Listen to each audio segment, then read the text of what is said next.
3. April 2022 yıl. Kış.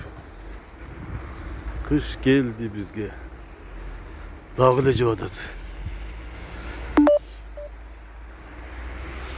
Kış. Nasıl da yaşıyor kış. 2022 3. April.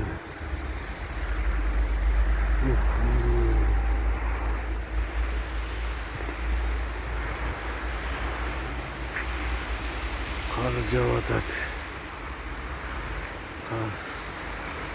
Nasıl da yaşıyor kış. Kış. Kış geldi. Caz gidettiyse kış geldi. 20 santimetre açtı o. 30 santimetre be. Nasıl da yaşıyor kışındaki. Kaçan caz geldi. Oh iyi.